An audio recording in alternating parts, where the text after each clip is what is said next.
오늘 우리에게 주시는 하나님의 말씀 이사야 59장 15절부터 18절까지 말씀입니다. 이사야 59장 15절부터 18절까지 말씀. 저와 함께 한 절씩 교독하시겠습니다. 성실이 없어짐으로 악을 떠나는 자가 탈취를 당하는도다. 여호와께서 이를 살피시고 그 정의가 없는 것을 기뻐하지 아니하시고 사람이 없음을 보시며 중재자가 없음을 이상히 여기셨으므로 자기 팔로 스스로 구원을 베푸시며 자기의 공의를 스스로 의지하사 공의를 갑옷으로 삼으시며 구원을 자기의 머리에 써서 투구로 삼으시며 보복을 속옷으로 삼으시며 열심을 입어 겉옷으로 삼으시고 그들의 행위대로 갚으시되 그 원수에게 분노하시며 그 원수에게 보응하시며 섬들에게 보복하실 것이라. 아멘. 세상을 살리는 중재자의 기도라는 제목으로 하나님의 말씀 선포하겠습니다. 당근이나 네이버 같은 중고 거래를 해보신 분들은 아시겠습니다만 그 중고 거래 물품들에 보면은 내고 사양, 내고하지 않습니다. 그런 문구를 적은 것들을 종종 보셨을 겁니다. 도대체 이 내고라는 단어는 어디서 온 말일까요? 자, 이 내고라고 하는 단어는 영어 negotiation에서 앞에 두 글자를 따온 말입니다. 이 negotiation이라는 그 영어 단어의 뜻은 협상, 교섭, 그런 의미가 있죠.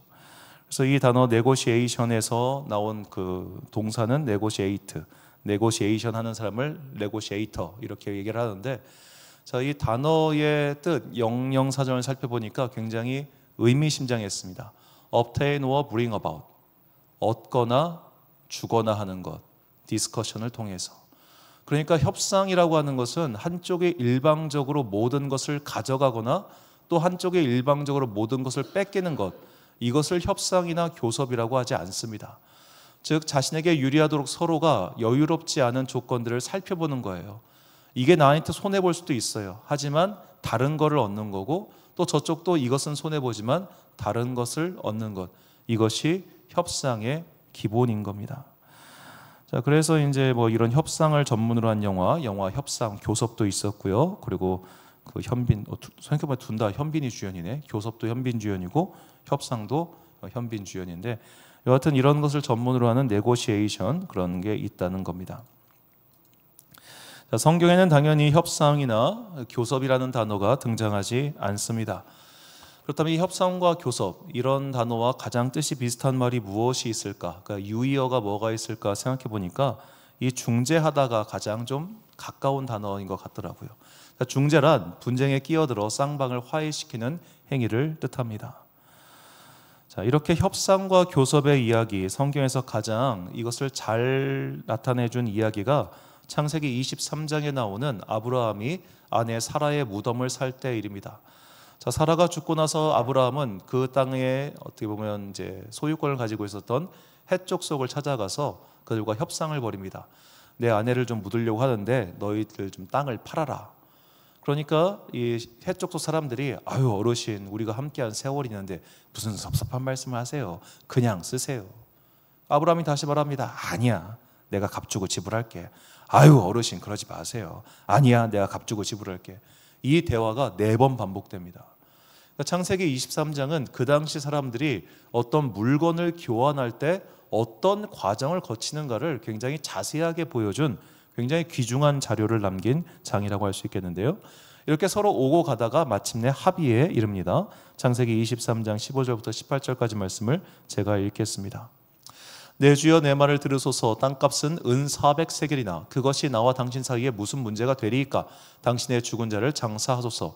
아브라함이 에브론의 말을 따라 에브론이 헷 족속이 듣는 데에서 말한 대로 상인이 통용하는 은 400세겔을 달아 에브론에게 주었더니 마므레 앞 막벨라에 있는 에브론의 밭, 곧 그 밭과 거기에 속한 굴과 그 밭과 그 주위에 돌린 모든 나무가 성문에 들어온 모든 헷 족속이 보은 데서 아브라함의 소유로 확정된지라. 자, 이 이야기가 왜 중요한가? 이 이야기는 우리에게 두 가지를 시사하는데요. 첫 번째로 이렇게 아브라함이 정당한 절차에 따라서 이 막벨라 굴을 소유하였기 때문에 이 소유권이 그의 아들 이삭에게, 야곱에게 전달됐고 그 땅은 대대손손 야곱의 후손들의 땅이 된 겁니다. 이 땅을 근거로 해서 이들이 나중에 400년 후에, 400년보다 훨씬 후죠, 500년 거의 후에 가나안 땅으로 돌아오게 되는 결정적 계기가 된 겁니다. 자, 그렇다면 만약에 아브라함이 해쪽 속에게 이런 강짜를 부렸다면 어떻게 되었을까요? 야, 이 땅 하나님이 나한테 주시기로 한 땅이야. 이거 하나님이 나한테 주시기로 한 땅이니까 이거 내 거야. 니들 나가. 이거 전부 다 내 거야. 이런 식으로 아브라함이 강짜를 놨다면 그들도 아마 가만히 있지 않았겠죠. 물론 아브라함은 강력한 세력을 이미 구축하고 있었습니다만 그렇다고 해서 해쪽 속이 그렇게 얌전히 땅을 뺏기고 나면 그 이후로 얼마나 많은 피가 흐르고 또 고난의 일이 있었겠습니까? 자, 아브라함이 지금 해족속과 협상을 했다는 것은 굉장히 중요한 것을 시사합니다. 해족속은 이방 족속이고 하나님을 믿지 않는 사람들입니다. 그럼에도 불구하고 아브라함은 그들과 협상을 했고 교섭을 했고 타협을 해가지고 그 땅을 400세겔을 주고 구매합니다. 이것이 오늘 이 현 시대를 살아가는 그리스도인들이 배워야 할 삶의 자세라는 겁니다. 자, 정리하면 우리는 세상 사람들과 협상을 하며 살아야 하죠. 줄 건 주고 받을 건 받으면서 살아야 하는 겁니다. 하지만 이 과정에서 우리는 그리스도인으로서 분명히 손해보는 부분이 발생합니다. 예를 들어 양보하고 친절하게 행동하는 건 말이죠. 자, 예전에는 우리가 이 자동차 뒤에다가 그 익투스 물고기를 갖다 놓거나 혹은 이제 극동방송 93.3MHz를 붙여놓거나 뭐 CBS 라디오를 붙여놓거나 이런 식의 붙여놓음으로써 내가 그리스도인이다라는 것을 표기를 했잖아요. 지금은 많이들 그렇게 하지 않습니다. 왜냐하면 이걸 하고 나니까 사고가 발생했을 때 내가 괜히 막 저쪽이 끼어들기 먼저 했는데 손해보고 뭐 이런 일이 너무 많잖아요. 자, 우리가 이 세상을 살아가면서 세상 사람들과 협상을 하다 보면 그리스도인으로서 손해보는 부분이 분명히 있다는 거예요. 그런데 그런 부분을 하나님께서 보상해 주신다고 성경은 누누이 우리에게 이야기를 합니다. 즉 우리는 세상 사람들과 함께 더불어 살아가는 존재들입니다. 그들이 믿지 않는다고 해서 결국에는 지옥의 땔감으로 쓰여질 존재라고 해서 그냥 무시하고 함부로 대한다면 우리가 그 옛날 예수님께 그렇게 혼이 났던 바리새인들과 다를 바가 무엇이겠습니까? 아브라함이 해족속을 자신의 거래의 대상으로서 즉 동등한 존재로서 인정하고 살았던 것처럼 우리 또한 이 세상을 살아가는 동안 믿지 않는 자들을 그런 식으로 대해줘야 된다는 겁니다. 자, 이것이 협상이라고 하는 기술을 통해서 우리가 배워야 할 중요한 삶의 자세지요. 그런데 오늘날 이 시대를 살아가는 그리스도인뿐만 아니라 이 세상의 모든 사람들이 이런 협상의 중재의 교섭의 가치, 기술을 잃어버리고 사는 것 같습니다. 자, 얼마 전에 이스라엘이 지금 이제 팔레스타인 무장단체 하마스와 평화협정을 맺고 있는데 이 협정 과정에서 뭐가 좀 그쪽이 강짜를 부렸나 봐요. 그러니까 이틀 전인가 가자 지구에 냅다 미사일을 쏴버립니다. 현대 이스라엘이 어떻게 이렇게 팔레스타인 가자 지구에 사는 사람들에게 이런 식의 행동을 할 수 있을까요? 그들을 협상의 대상으로 보지 않기 때문입니다. 교섭의 대상으로 인정하지 않기 때문입니다. 나와 같은 인간 존재로 취급하지 않으니까 내 말 안 들어? 그럼 죽어. 이렇게 행동하는 거예요. 자, 이게 오늘날 굉장히 문화 현상에서 나타나고 있습니다. 얼마 전에 그 이제 K-팝을 리뷰하는 한 유튜버가 한 말이 굉장히 참 뭐라고 해야 될까요? 이 시대를 잘 설명해 주는 말이었다는 생각이 들었습니다. 자기가 그분은 굉장히 어떻게 보면 음악 평론가 분들 치고는 굉장히 모든 그룹을 좋게 이야기하더라고요. 좋게 이분들이 이런 그룹이 앞으로 이렇게 됐으면 좋겠다 이런 식으로 항상 좋은 쪽으로만 리뷰를 하는 분입니다. 자, 그런데도 거기에 악플이 달려요. 왜냐? 그 그룹을 그냥 싫어하는 사람이 그냥 와서 냅다 악플을 날려버리는 겁니다. 자기가 그 악플을 쭉 보면서 너무 의아했대요. 자, 내가 어떤 음악을 좋아하고 어떤 음악을 좋아하지 않을 수 있어요. 그러면 좋아하지 않는 여러 가지 이유가 있을 거 아닙니까? 그런데 요즘 사람들은 좋아하지 않는 정도가 아니라 싫어하더라는 거예요. 내가 무언가를 디스라이크, 좋아하지 않는 것과 헤이트한다는 건 완전히 다른 겁니다. 좋아하지 않는 건 일종의 중립적인 상태예요. 좋아할 수 있고 좋아하지 않을 수 있고. 그런데 미워한다는 것은 훨씬 더 부정적인 에너지가 강하게 가고 있는데 요즘 세계에는 이렇게 둘로 나뉘어가지고 나는 그걸 좋아하지 않는 게 이게 아니라 나는 이쪽을 좋아, 이쪽을 미워. 이런 식으로 양분화되어 있다는 거죠. 자, 우리가 지금 과거의 세대와 가장 다른 점이 뭐냐면 어른부터 아이들까지 모두 다 스마트폰을 가지고 있다는 것이 이 시대의 중요한 특징이라고 생각합니다. 그러다 보니까 과거에는 세대 차이라는 게 있었죠. 그러니까 문명의 이기를 젊은 세대는 좀 빨리 받아들이고 연로한 세대는 늦게 받아들이다 보니까 이 문명의 이기를 접속하는 이 시간 차이로 인해서 사고가 달라졌단 말이에요. 예를 들어 과거에 저희 때 뭐 하이텔, 천리안 이런 게 나오지 않았습니까? 그런 인터넷 소설을 보고 웹소설을 보고 했던 사람들과 그냥 아직도 신문을 보고 했던 사람들의 사고 차이가 있었죠. 그런데 지금은 모두가 스마트폰을 봅니다. 그래서 어른에서부터 어린아이까지 각각 성향은 다를지 몰라도 사고 구조가 굉장히 비슷해졌어요. 내가 좋아하는 것과 싫어하는 게 명확해졌습니다. 그리고 내가 좋아하는 건 좋아하는 거고 내가 싫어하는 것은 싫어할 수도 있죠. 싫어하는 것은 싫어하는 것처럼 그냥 두는 게 아니라 그 싫어하는 것을 그냥 없애버리려고 해요. 그러니까 협상이 되지 않아요. 교섭이 되지 않아요. 이것을 가장 명확하게 보여주는 것이 저는 학교라고 생각합니다. 자, 학교에서 아이들끼리 싸울 수 있습니다. 보통 옛날에는 아이들끼리 그렇게 싸웠을 때 그 둘 사이를 협상하고 교섭하고 중재해 주는 사람이 있었습니다. 선생님이죠. 선생님이 양쪽 사이를 중재를 해줬습니다. 이렇게 했으니 이건 네가 나빠. 이렇게 했으니 저건 네가 잘못했어. 야, 서로 이 잘못한 부분 하고 화해해. 이게 과거의 학교에서 이루어졌던 어찌 보면 중재와 협상의 과정이었죠. 근데 지금 이것을 선생님들이 하지 않습니다. 누가 합니까? 경찰이 와서 합니다. 학교에 경찰이 와가지고 혹은 경찰에서 위임받은 사람이 와가지고 법정인 판결을 합니다. 이건 이때부터는 더 이상 중재가 아니죠. 이때부터는 옳고 그름의 문제가 됩니다. 나는 옳아. 너는 틀렸어. 나는 착해. 너는 악해.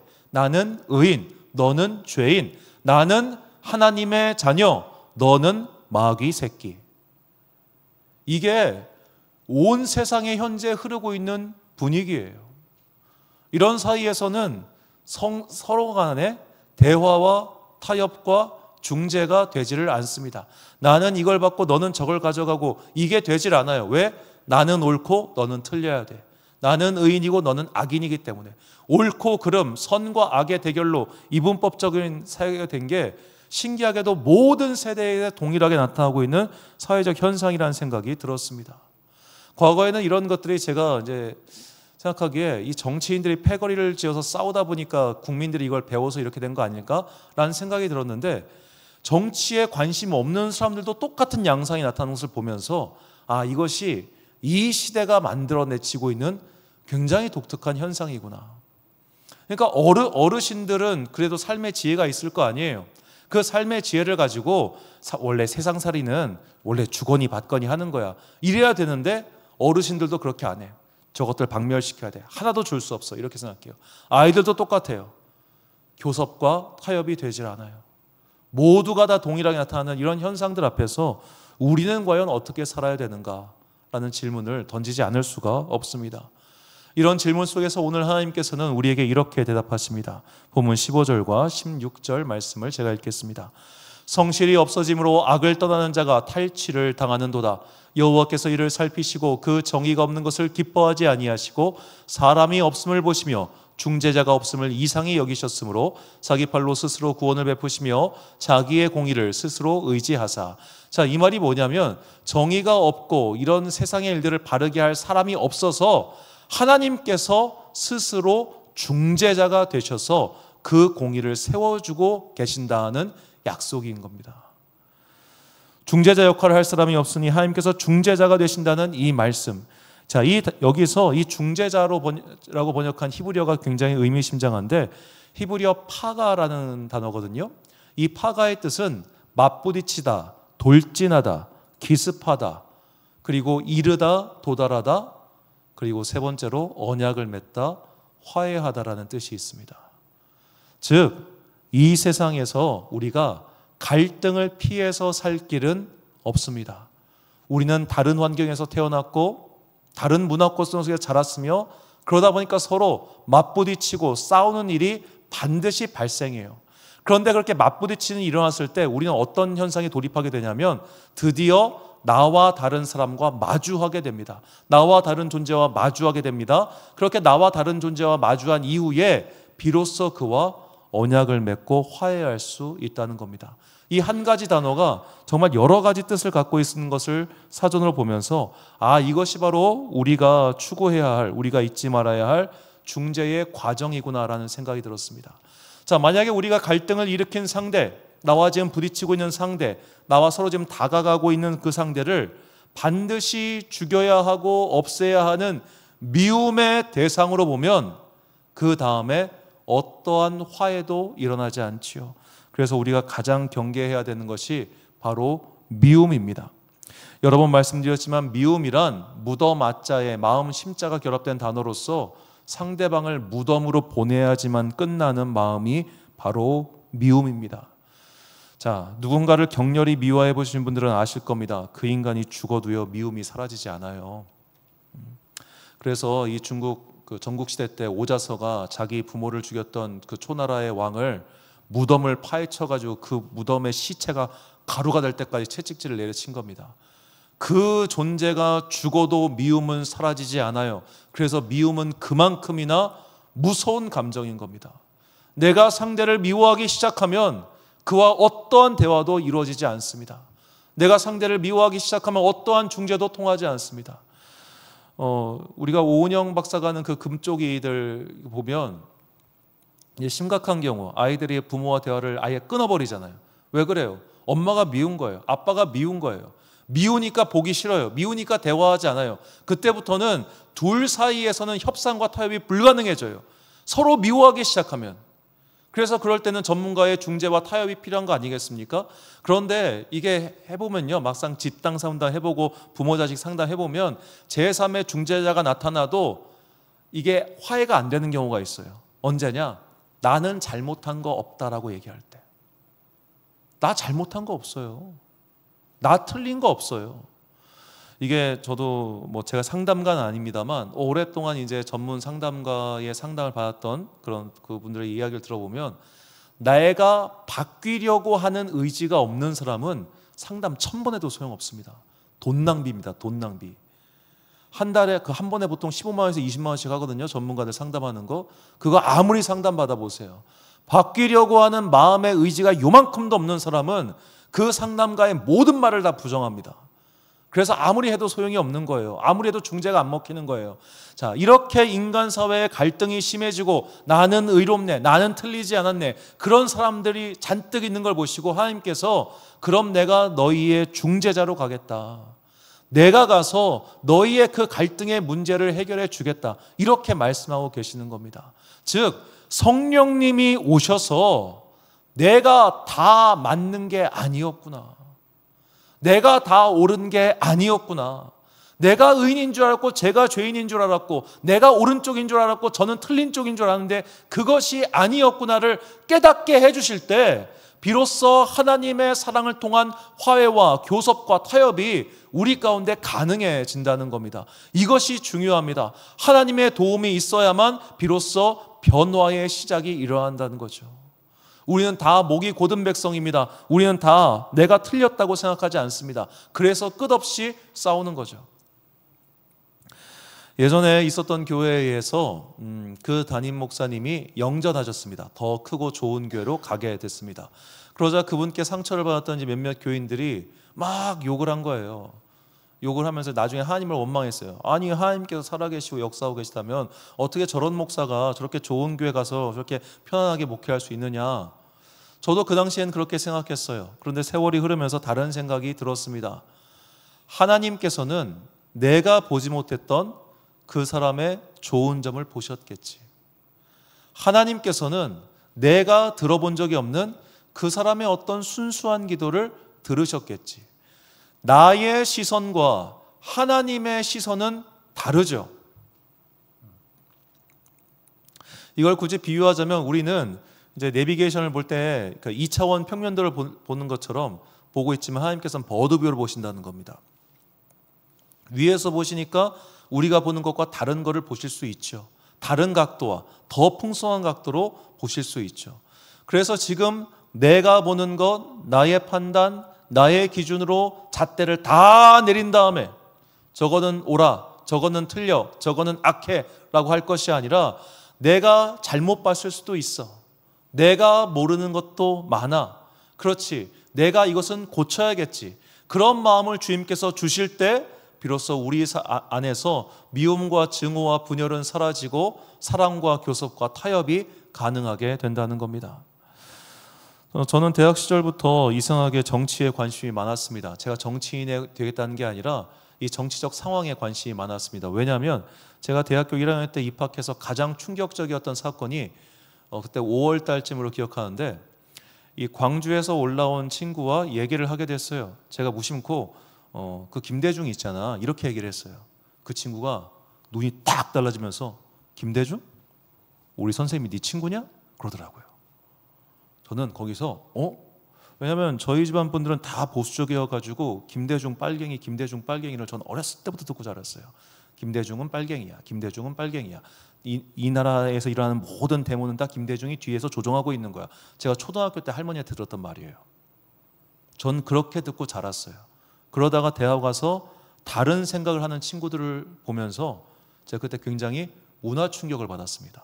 대전과 광주가 멀어봤자 얼마나 멀겠습니까? 그런데도 동시대를 살아온 친구인데 이 사회를 바라보는 관점이 완전히 다른 거예요. 그래서 그때부터 대한민국 근현대사를 제가 열심히 공부했고 그러다 보니까 이제 그런 거에 많은 관심을 갖게 됐는데 여하튼 간에 우리가 다르다는 것을 인정하지 않고 나의 생각과 그것을 끝까지 고집하는 순간 우리는 계속해서 상대방을 증오와 미움의 그런 것으로 볼 수밖에 없게 됩니다. 그래서 우리가 계속해서 공부해야 되는 이유이며 동시에 항상 성령님의 은혜를 간구해야 되는 이유이기도 합니다. 오늘날 많은 교회에서 싸움이 벌어졌을 때 교회의 싸움이 10년을 넘어가고 15년을 넘어간 이유가 뭐겠습니까? 내가 틀렸다는 것을 끝까지 인정하지 않기 때문입니다.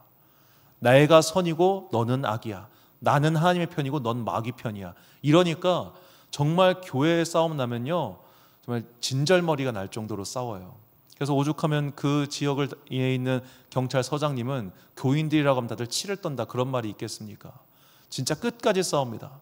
제 친구 부목사는 교회 내 싸움이 났을 때 교인 중 한 명이 그 소화기 있잖아요. 그 소화기로 뒤통수를 쳐가지고 기절했어요. 일어나 보니까 응급실 들어가더라고요. 제 친구 아버지는 대전에서 목회하셨던 친구 아버지는 교인들이 멱살 잡고 그분을 때려가지고 쫓아냈어요. 그런 일들이 많아요. 왜냐? 상대방이 악이니까. 나는 선이니까. 자, 이런 마음을 가지고 있는 한 우리 안에, 성도들 안에, 교회 안에, 그리고 더 나아가서 이 한국 사회 안에 분열과 증오와 미움과 전쟁은 결코 그치지 않게 될 것입니다. 이제는 더 이상 말이 통하지 않습니다. 그래서 성령님의 은혜를 구해야 됩니다. 그것은 나 개인도 마찬가지죠. 내가 남의 말 듣고 삽니까? 남이 나에게 너 이거 고쳤으면 좋겠어 그 말 했을 때 나는 정말 그것을 고치나요? 안 고치잖아요. 왜냐? 내가 목이 곧은 백성이라 그래요. 그 광야에서 이스라엘 민족과 나는 사실 본질적으로 다를 것이 하나도 없어요. 여전히 나는 고집을 부리고 있고 여전히 나는 삶의 틀린 습관을 고집하고 있고 여전히 나는 나의 길을 가려고 하고 있어요. 그때 우리에게 필요한 것이 뭐냐? 성령님, 내가 잘못할 수 있다는 것을 깨닫게 하여 주옵소서. 성령님, 나에게 겸손한 마음을 주셔서 하나님의 말씀 앞에 순종할 수 있게 하여 주옵소서. 내가 잘못했습니다, 내가 고치겠습니다라고 겸손하게 무릎 꿇고 고백할 수 있는 그런 주의 사람 되게 해달라고 우리가 기도해야 되는 겁니다. 바울은요, 주님 만난 이후에 고집을 부리지 않았습니다. 성령님께서 그 길을 막으시면 아니 주님, 내가 주님의 일을 하겠다는데 왜 막으세요? 나는 이 길을 가겠습니다 라고 고집하는 사람이 아니라 막으시는 이유가 있겠지 라고 하며 길을 돌렸습니다. 그 일을 안 되게 하시면 안 되시게 하는 이유가 있겠지요. 내가 오랫동안 간구하고 기도했음에도 불구하고 이 문제가 해결되지 않는다면 그 이유가 있겠죠. 그때 우리도 바울처럼 내 은혜가 내게 족하다는 마음을 갖고 받아들여야 되지 않겠습니까? 이 마음이 겸손한 마음이에요. 그런데 이런 마음이 없으면 끝까지 원망하고 기도해요. 내가 보좌를 뒤집어 엎어서라도 내가 이 일을 이루겠습니다라고 고집을 부린단 말이에요. 심지어 나중에 가면 하나님께서 이 일을 안 들어주시면 우리 다 그냥 폐업하겠습니다라고 협박성 멘트까지 날리는 게 요즘 날 우리의 태도 아니겠습니까? 이런 것을 벗어나기 위해서 우리가 기도하며 성령님의 임재를 구해야 되는 겁니다. 나에게 겸손한 마음을 주옵소서. 이렇게 성령님께서 우리 안에 임하시면 우리는 마침내 하나님의 중재자로서의 일하심을 기다릴 수 있는 사람이 되는 거예요. 그의 일하심을 기다릴 수 있는 믿음, 주님의 일하심을 기다릴 수 있는 믿음, 그 믿음을 달라고 끝까지 기도하시기 바랍니다. 이 성 어거스틴의 어머니 모니카는 이 기독교 역사에서 아주 유명한 이제 성자가 된 어머니예요. 자, 그녀가 오랫동안 아들이 세례를 받고 주님의 일을 하기를 기도했습니다. 그런데 그 기도가 언제 응답되느냐? 거의 죽기 전에 응답돼요. 거의 죽기 전에. 그녀가 아들 세례 받는 거 보고 죽거든요. 죽기 직전에 응답받은 거예요. 자, 죽기 직전에도 응답받으면 할렐루야지. 내가 오랫동안 기도하고 오랫동안 눈물 흘려도 그 기도가 한나처럼 즉각 응답되는 사람도 있고, 이 모니카처럼 마지막 때에 응답받는 사람도 있고, 또 누군가처럼 저 하늘나라 갔을 때 응답받는 사람도 있을 거예요. 우리의 가장 중요한 믿음, 하나님의 일하심을 기다릴 수 있는 믿음, 그 믿음이 있을 때 우리는 비로소 이 세상의 평화를 위해서 일하시는 아버지 하나님, 마침내 악한 자들을 주님의 심판대 위에 올려놓으실 하나님, 그분을 믿고 이 세상의 번잡함과 시끄러움 때문에 자꾸만 마음 상하지 않고 오늘 우리에게 주어진 믿음의 길을 걸어갈 수 있게 되는 겁니다. 이 다윗의 고백이 우리의 고백이 되기를 간절히 소망합니다. 시편 37편 1절과 7절과 8절 말씀 함께 봉독하겠습니다. 시작. 악을 행하는 자들 때문에 불평하지 말며 불의를 행하는 자들을 시기하지 말지어다. 여호와 앞에 잠잠하고 참고 기다리라. 자기 길이 형통하며 악한 꾀를 이루는 자 때문에 불평하지 말지어다. 분을 그치고 노를 버리며 불평하지 말라. 오히려 악을 만들 뿐이라. 아멘. 사랑하는 지혜빛 광성교회 성도 여러분, 그리고 이 기도에 함께 참여하고 계신 귀한 주님의 자녀 여러분, 집단에서부터 온 나라에 이르기까지 지금 서로 인정하지 않고 타협하지 않고 협상과 중재는 사라지고 분열과 싸움만 일어나고 있죠. 이것은 가정에서부터 온 나라에 이르기까지 다 마찬가지입니다. 가정에서 불화가 일어났을 때 그 불화를 누가 중재합니까? 옛날에는, 과거에는 형제가 형제끼리, 자매가 자매끼리 싸우면 부모가 권위를 가지고 중재를 했는데, 지금은 자식들이 고개 쳐들고 부모에게 대항하니까 중재할 사람이 없잖아요. 학교에서 누가 협상을 중재하고 누가 교섭을 합니까? 우리는 중재자가 없는 세상에서 자기 잘난 맛에 취한 채 살고 있습니다. 싫어? 나 나갈게. 싫어? 하지 마. 싫으면 나가고, 싫으면 하지 말고, 싫으면 사라져버리고, 온통 미움을 기준으로 모든 것을 판단하고 제단하는 사회상 속에서 살고 있죠. 나는 안 그렇습니까? 그렇기 때문에 우리에게 중재자이신 하나님이 필요한 겁니다. 하나님께서 우리에게 겸손한 마음을 주사, 너 쟤 그렇게 욕하지 마. 너 쟤 그렇게 미워하지 마. 너도 이거 잘못했잖아. 이건 사과해. 라고 말씀하시는 그 중재의 말씀에 순종할 수 있도록 우리가 항상 성령님의 충만한 은혜를 구해야 합니다. 우리가 그렇게 살아갈 때 그 예수 그리스도를 닮은 그 사랑의 모습으로 빚어질 것이고, 그 모습을 통해 온 사람들이 위로와 평화와 안정을 얻게 될 것입니다. 이 시대를 살아가는 우리에게 주신 이 거룩한 사명을 깨닫고 중재자이신 하나님께 순종할 수 있는 그 순종의 믿음 달라고 기도하는 여러분과 제가 되시기를 주님의 이름으로 축원합니다. 우리 함께 찬양 수많은 무리들 줄지어 그분을 보기 위해 따르네, 이 찬양 올려드리신 후에 함께 기도하겠습니다.